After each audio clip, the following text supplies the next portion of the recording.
बातमी जळगावातनं। जळगाव जिल्ह्यात उष्णतेच्या लाटेनं हतनूर धरणातून मोठ्या प्रमाणात बाष्पीभवन वाढलंय। बाष्पीभवनानं धरणातील जलसाठा 5% घटलाय। जिल्ह्यात गेल्या 10 दिवसापासून मोठ्या प्रमाणावर तापमान वाढल्याचं पाहायला मिळतंय। परिणामी हतनूर धरणातून दररोज 0.33 दशलक्ष घनमीटर बाष्पीभवन होत आहे। वाढत्या बाष्पीभवनानं गेल्या वर्षीच्या तुलनेत धरणातील पाणीसाठा हा 3 ते 4% घटला होता।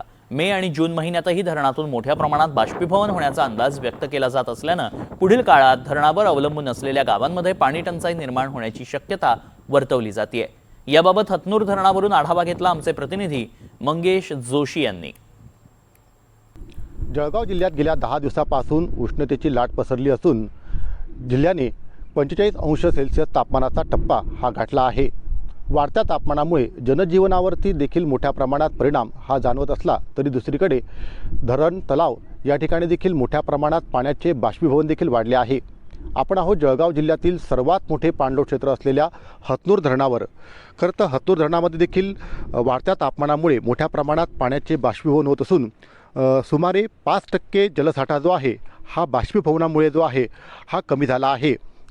गेल्या वर्षीच्या तुलनेत धरणातला जलसाठा जो आहे हा 3% घटला असून वाढत्या बाष्पीभवनामुळे धरणातील जलसाठा अजूनही कमी होण्याची भीती जी आहे ती व्यक्त केली जात आहे।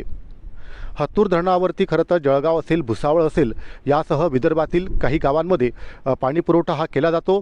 त्यामुळे अनेक गावांसाठी हतनूर धरण हे जीवनवाहिनी मानलं जातं।